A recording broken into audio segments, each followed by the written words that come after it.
I've had the luxury of being able to live in a little town, actually it's a little town, called Athens, Georgia. It's where I went to college. One of the most amazing downtown experiences I ever had. After college, I went to Boulder, Colorado, a walking mall, and just an amazing, their downtown is a tourist attraction. It's just an amazing place. And coming home, got a little depressed because our downtown is not like that. And that's one of the reasons I didn't want to come home. I wanted to stay somewhere else. But family was here, and family called me back, and family's stronger than anything else. So I came back. Instead of complaining about downtown, I decided I want to be part of the solution, Art. And so I asked and begged if I could be a part of the organizations that were playing a role, and they didn't want me. So I created my own, called Destination Downtown Dover. Destination Downtown Dover is responsible for a couple parties that kind of activate the downtown area. You may know them as History, Heritage, and Hops, and Oktoberfest. We bring music and beer downtown and a lot of fun. And so far, I need something wooden. So far, we've had no major instances at any of those events. A lot of positive activation downtown. So ultimately, I believe that somebody said, "Look, we got to bring this guy as part of our organization rather than a separate organization because we need to be unified." So somehow, I became a member of the Downtown Dover Partnership on the board and elevated to the president. I have been in this position, I think, for the last 4 years. I don't know. Time has stopped, hair has fallen out, and what's left is turning gray. So here we are today, the definition of insanity. John, what's the definition of insanity? Doing the same thing over and over and yet expecting a different result. Beautiful. That's where we've been the last 20 years in downtown. Because I've been home for 20 years, and it hasn't changed for the better. It's actually changed for the worse. So we can't keep doing the same stuff. So last year we embarked on a pretty ambitious project.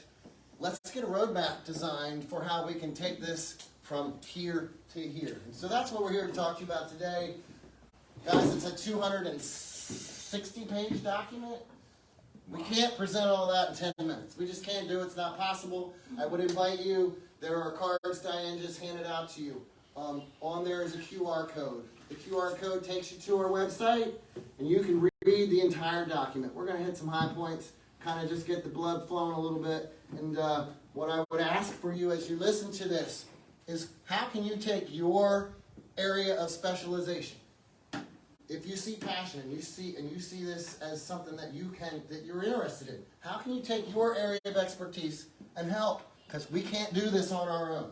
All right, so we went out for an RFP to look for people that could help guide us through this, create this roadmap.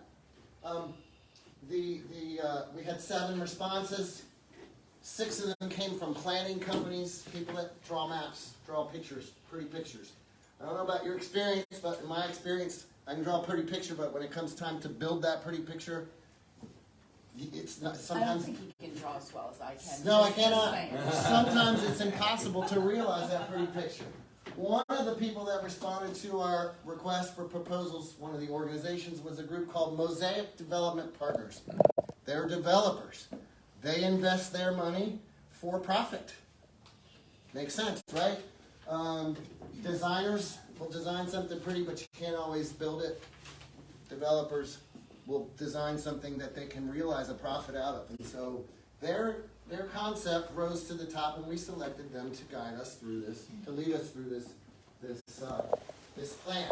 They didn't come alone. They came with an architectural firm, a business firm that kind of helps you recognize what businesses will be successful with our demographics, and they also came with a transportation firm that helped us, that helps understand how we get from place to place. Go ahead, Diane. Equitable development is part and parcel to their philosophy. It's a lean urbanism. You want to have a concept, lean urbanism, which is reducing barriers to entry in entering into the workforce and getting good education and accessing money and accessing housing. And we have a marginalized population, pretty large marginalized population in Dover.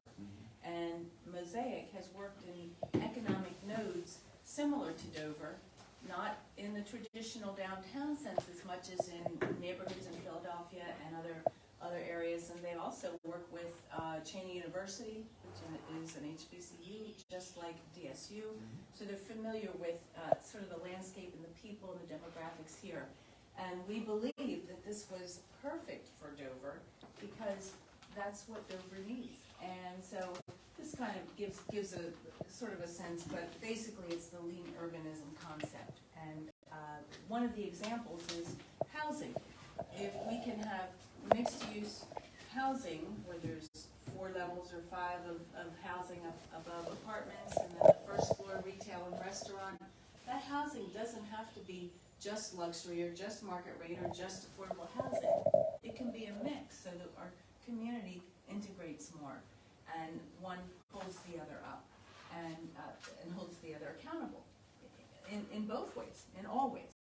And so very important to this overall plan. We have challenge streets. We don't need to remind you of this a lot. We have struggles with vacancy, nearly 50% vacancy at present, and of those buildings that are occupied, we have marginal businesses, a lot of churn. Businesses don't stay, they're not well capitalized, they don't have a concept, and we have low foot traffic. So we have challenges that are not the foot unlike traffic others. that we do have looks kind of like. Yeah, unfortunately, without much of the sort of normal foot traffic in the downtown, this is what we see. And it's not unusual to a town, but it's not always quite so visible when you don't have a mix of, all populations downtown. But we believe that in Dover, a similar strategy can be put forth, which is what we're doing, so we can leave a legacy. All of us, can leave a legacy for Dover. And so in Wilmington, we don't know how many tens of millions, maybe over 100 of millions, has been invested, and necessarily it's needed to happen. When I came to Delaware in 1998, Wilmington Renaissance was big, and then it continues on as the corporation. And look at the amazing transformation that's taken over time. And so it's not happened overnight in private dollars, but that's where we are now, is believing that it can happen and taking those initial steps to get it off the ground and build credibility. So here we have transforming downtown Dover. What we'll tell you about today, we won't take a long time, as Todd said, but I do want to mention that there's a video that actually, this is where grassroots engagement, and when you start seeing motivation from the community, is really exciting. I got an email, we all got an email the other day, someone from Loft Realty, the owner of Loft Realty, Zach Faust took it upon himself to dive into this plan, and he created a video because he's a young whippersnapper in the real estate industry and he likes to get his name out there. Created a video, and it's mind-blowing that this young professional from our community took it upon himself to do what he did, and it's a great video showcasing what can be done and summarizing. We should have just played the video, frankly. Oh, we should have, yeah, it's much more exciting, but we'll have it on the website. It's not on there yet, Yeah. but it will be on the website. We'll put it on our website. He's given us permission. But to it's use it. really exciting, because you'll see a bit here, but you'll see a lot more there. So guys, here's how it worked. The process is they came in, they didn't know much about the community, and they said, okay, we got to learn about the community. We got to learn what you people that already live here want. So they listened. They had over 24 Zoom meetings with 206 participants. They had 6 one-on-one meetings with people that, stakeholders, whether they're city officials, whether they're property owners, what have you. 12 in-person meetings with 30 participants. We had 3 charrettes. So as the process grew and evolved, we had charrettes where we presented ideas, and we had people in the room, and movers and shakers, the people that can get stuff done, were in this room. So they listened to us. We told them what we'd like to see. They took all of those ideas, then they went and they did research on their own. They discovered what's it like doing business in the city of Dover? What's the charm of the city of Dover? What do we got going on? And then they ideated. They created ideas, presented them to us. We critiqued their ideas. They went back to the drawing board and fine-tuned and brought them back to us again, and continued to do that until we got to the final plan. And the final plan is by no means final. It will continue to evolve, okay? What did we find out? We need people downtown to support shops and restaurants downtown. How do we get people downtown? They live there. That's how we get them downtown. We need greater density downtown, all right? And in the engagement of the community, we discovered that there's great anchors. They called it, it's surfaced, and we call it eds and meds now. People would love to have eds and meds in the vicinity that we have. We have Delaware State University downtown. We have Bay Health, which is undergoing a major renaissance downtown. We have Dover Air Force Base just outside of downtown. And we have state employees downtown. Why aren't they living downtown? Well, because we don't have any place great for them to live. They are living in hotels. Dover Air Force Base is living in hotels. Those young people get paid. They have to travel to places where they can socialize. They don't want to live in a hotel. They want to live in a hip neighborhood where they can walk. Delaware State University, grad students and undergrad students, they want to live in a hip community where they can walk. Bay Health has a residency program. They are bringing young doctors that have just graduated that have to do an internship to Bay Health with the hope that they will stay after they, get a foothold on and interested in the Dover community. They need a place to live. We've talked with them. They will sign leases for us if we build them places. If we build it, they will come. They've told us they've all but guaranteed and signed leases already. With those people that are living downtown, again, they want walkable communities. This young generation wants walkable communities, and we think that will be what sustains and helps to create these hip places. We also discovered that some of our infrastructure is obsolete. Sidewalks are too narrow. You and I can't walk down the street without feeling like we're crowded and pushed into each other, right? And then you put a couple people on either side of us, and we don't want to walk down the street anymore. Sidewalks too narrow. They got to be bigger. Let's activate outside. If you see the post-COVID world, the restaurants that survived COVID all had outdoor amenities. What else happens with outdoor amenities? With outdoor amenities, I don't have to increase the square footage of the rent that I'm paying, so I get greater opportunity for revenue and without creating more expense. So let's activate outside, plus we all like to be outside. Narrow roads. Roads are too wide. People scream through, speed through downtown Dover, and further making it less comfortable for us to walk on the sidewalk. Narrow the roads has a traffic calming effect, and we're able to steal from the roads to increase the size of the sidewalks. Pedestrians is what we want to focus on. And let's put some arts out in the public, and let's put some placemaking opportunities out in the public, and let's work on our parking, because parking is also a challenge, right? So all these kind of ideas are what we're looking at. And if we're successful, When we're successful. thank you. Just take my foot out of my mouth. When we're successful, we're going to see 15 acres of developable land, developed land, 927, and that's just with what's identified in the plan. Let me say that we've identified properties in the plan that are mainly held by the public, because if I identify Bob's property, all of a sudden, as a potential, all of a sudden Bob's property is artificially inflated. We can't do that, so we focused on public-facing properties, but property owners are coming out of the woodwork talking to me about what they can do with their property downtown. So this is that number's gonna double. 1,800 units is what my estimation is. A river walk, green space, 500 million, that's gonna go up in community investment. Transformative outcomes for downtown Dover when we are successful. This is a little, and this was for DelDOT, very similar presentation, but some of the things that we already have in the works are an MPO study that we're starting with on July 1, been approved $140,000 planning. What's MPO, Diane? I'm sorry, Metropolitan Planning Organization, the Dover Kent MPO. And they've come alongside of us to work with us to work on transportation linkages, so between DSU and downtown, and Bay Health in downtown, Air Force Base, all among and all roads leading to downtown Dover. So that's a $140,000 planning assignment. They're partnering with us at DelDOT to get that done next year. So we're right into some really powerful implementation already. Potential project sites, here's a map that's very similar to what you originally saw at the outside of the presentation. Basically, west end to east end. You can see this is not a parcel or two.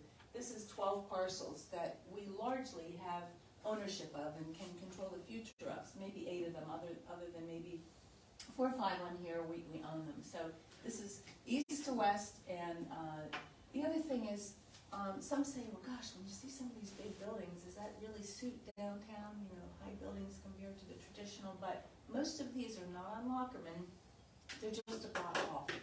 Besides bookending front and And the comment that we made at the very beginning, when we get these questions, because everybody's going to have them, and we want to satisfy as many people as we can. Do the tall buildings that you guys have designed here or concepts, do they fit downtown? What did we ask the definition of insanity? We can't keep doing the same thing. We've got to be open to new ideas, guys. So here's a new idea. A radical welcoming, a radical arrival to downtown. Let's make people understand that they've gotten there. In this picture, I want you to picture with me, the Duncan Center is where Diane's standing, and we are looking west, and there is a rail line right there. That property, that building is a concept, it's artificial intelligence, if you will, is an idea of a residential 5-6 story building with it's mixed use with commercial operations on the bottom, retail, a gym, restaurants, what have you, where currently is the homeless Dover Interfaith Homeless Shelter.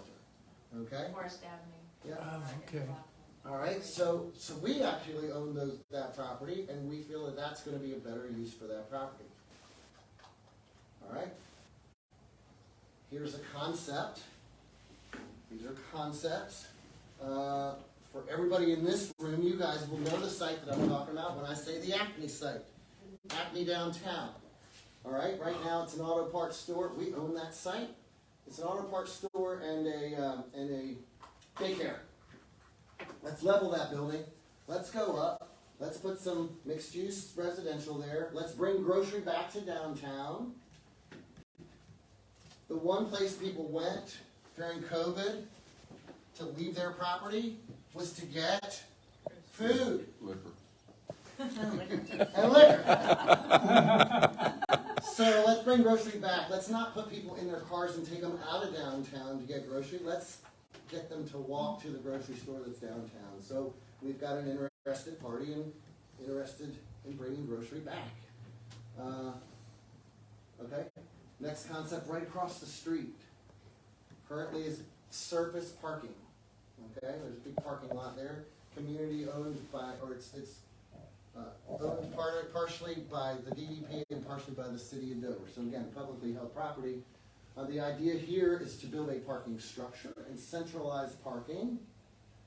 Wrap that parking structure with residential units, so you're not looking at parking structure on the outside. Pretty cool concept.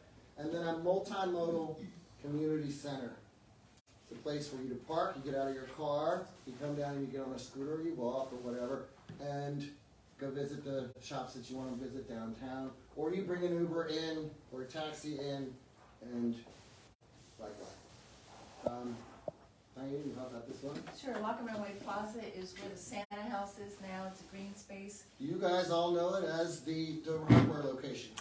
Yeah, and some people say, well, we want that green space. We want to keep it. Actually, it was never conceptualized to be that.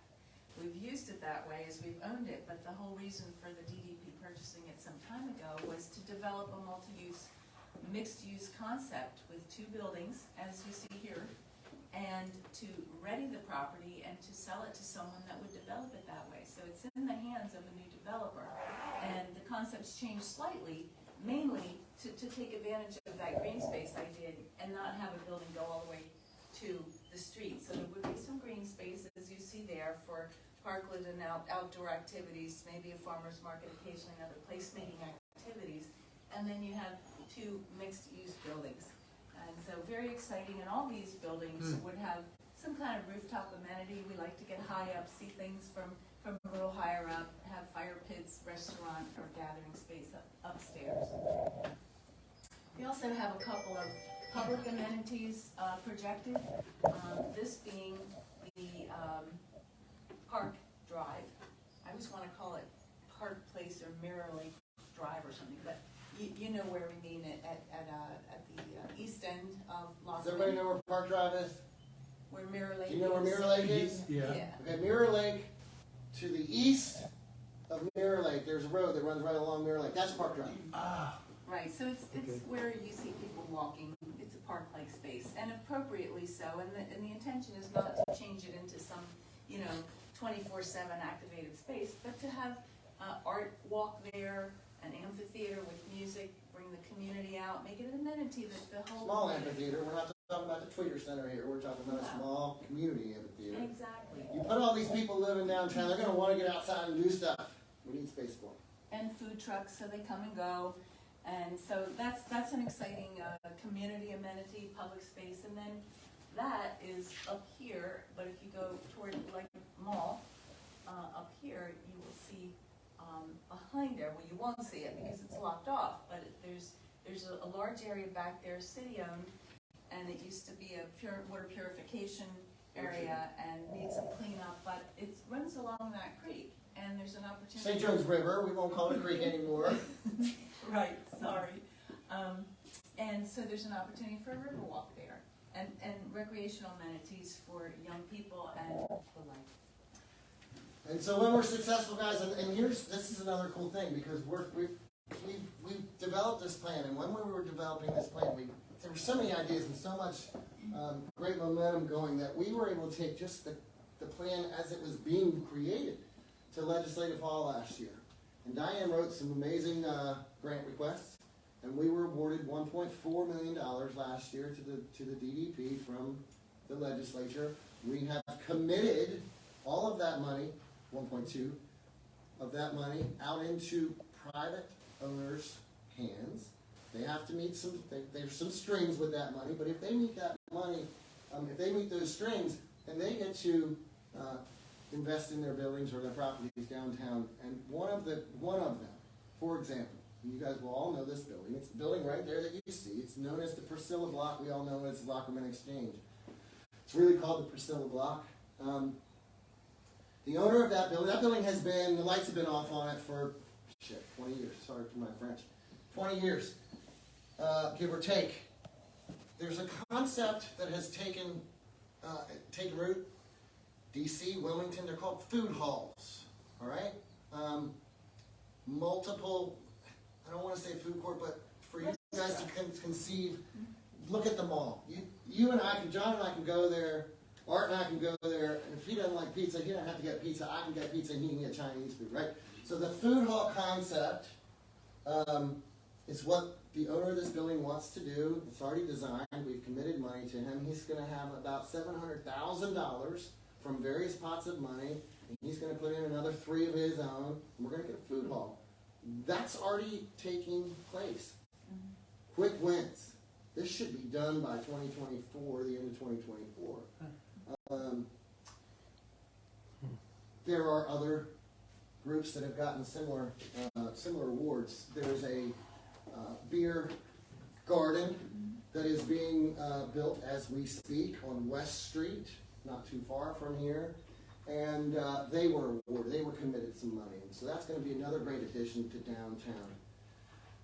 If I can add on to that, Yeah. many of these buildings that are receiving, the property owners receiving money for, have been vacant for 5, 7, 10, 15, even 30 years. The Rail House Beer Garden, and that's a family. Southern States on West Street.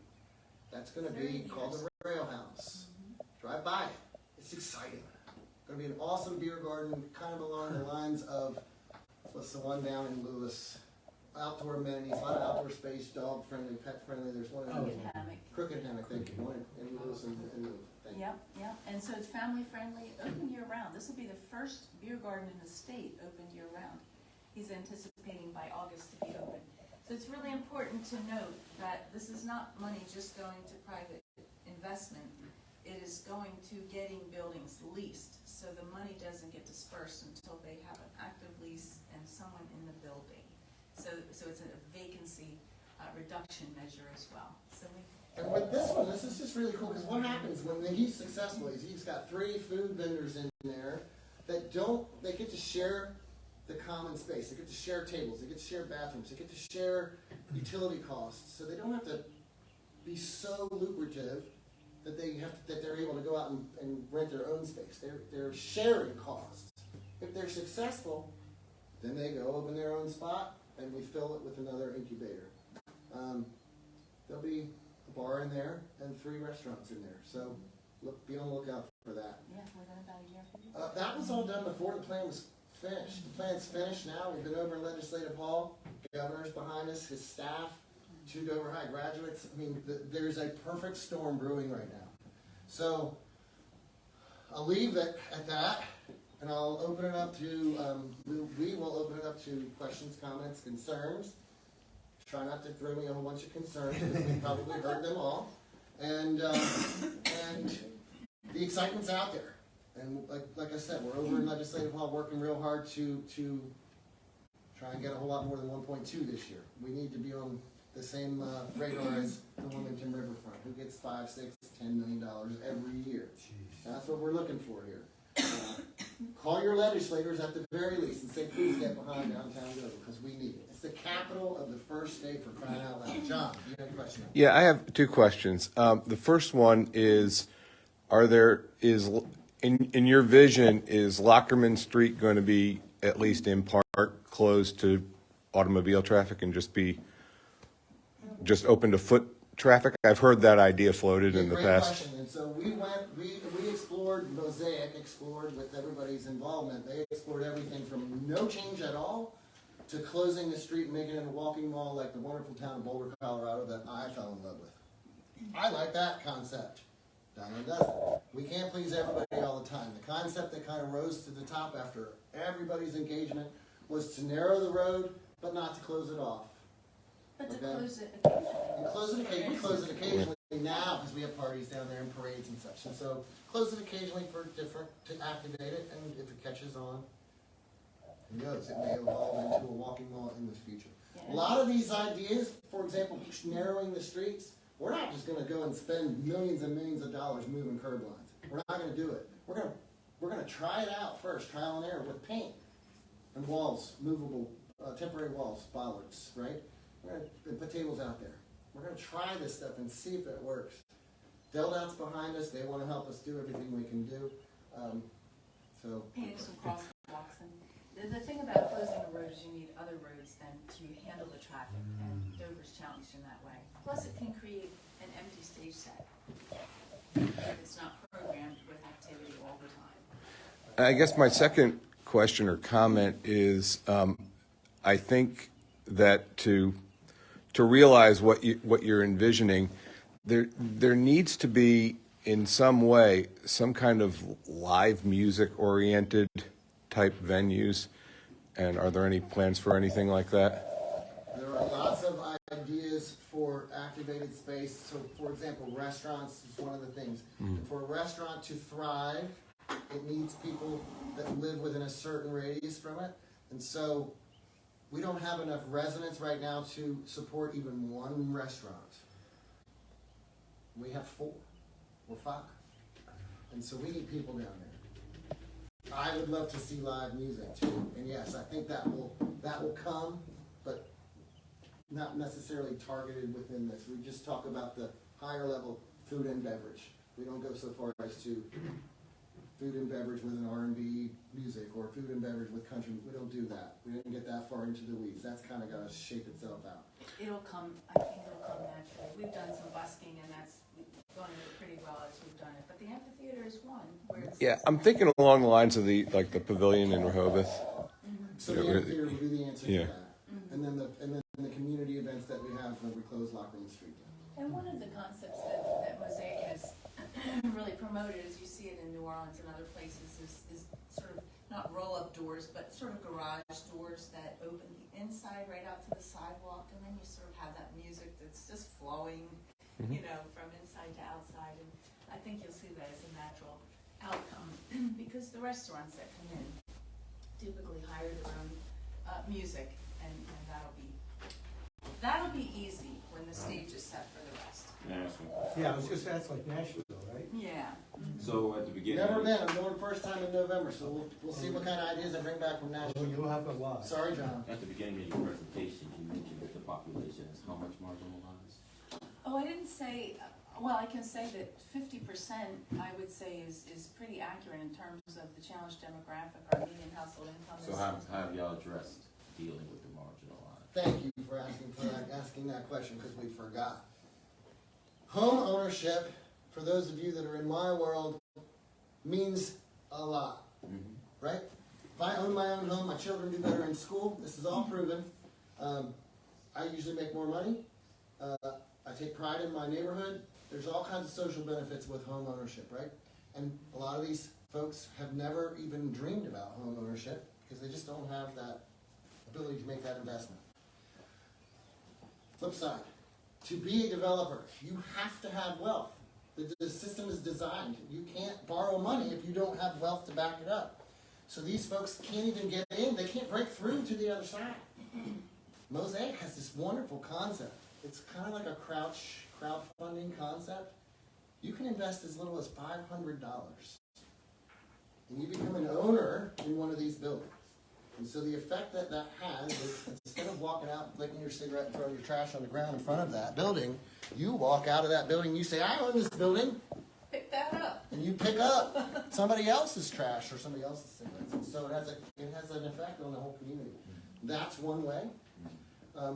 In order to make all these ideas work for a developer who's in it for profit, there has to be partnerships and funding from other sources. There just has to be. And so there are grants. We live in all these different zones, and downtown just fits in all of them. And so there's opportunity zones for affordable housing. And so we can diminish the investment, the private investment, by utilizing some of this grant money, and portions of buildings will be able to subsidize some of the housing. But it's not going to be an affordable housing project. It's going to be a mixed income project. So that's part of how we're doing that. Todd, we talked to Mosaic specifically about this too, when we were developing, and said, is there, should we develop a campus for the homeless, or should there be, and immediately they said it's not best to have silos of income levels. It's better to integrate so the whole community is pulled up. So that's the philosophy. And drive up and down the streets, Kirkwood, New and Queen, drive up and down them today versus what you saw 30, 40 years ago. New homes, every one of those new homes is an owner. I personally have had the opportunity to sell most of those. They're all owners. The program is designed that you have to be an owner to buy one of these new houses. Slowly but surely the pendulum is swinging from tenant-occupied housing to owner-occupied housing. I wasn't allowed to walk up and down those streets when I was a child. I walk my 8-year-old up and down those streets now because it is a different neighborhood than what it was, and it's not gentrification. It is figuring out how to keep these folks in place, but bring them into a different level of socioeconomic being. So we hope that we're going to. It's a monster, man. It's a monster, and we're going to These tackle. folks at Mosaic, I could love to talk to them. I grew up in North Philly. I grew up in Strawberry Mansion. So it's just, it sounds like it's a, I look at the beautiful pictures and everything, but it's just not that simple. It's not No, it's simple. not. So that's simple. the There's strategy. I nothing simple think about when you talk about, what's the definition of insanity, you need to have them marginalized and you need so that they can give you some realistic. They have been. They have, yes, absolutely. We have had everybody involved in these meetings. Good. Yeah, and in terms of the amounts, 50% owner occupied or non-owner. It's more like 70, but Yeah, it it is. used to be 85. But the point is, it's an intentional philosophy against gentrification. Okay. And that's an important, I mean, it will be project by project is how it will actually come to fruition. Okay. Great presentation. Thank you so much. Feel free to visit the website, feel free to call Diane, or call me. Because I am, Like Todd has cards here too. I have cards here. You can call me anytime you want, and if you're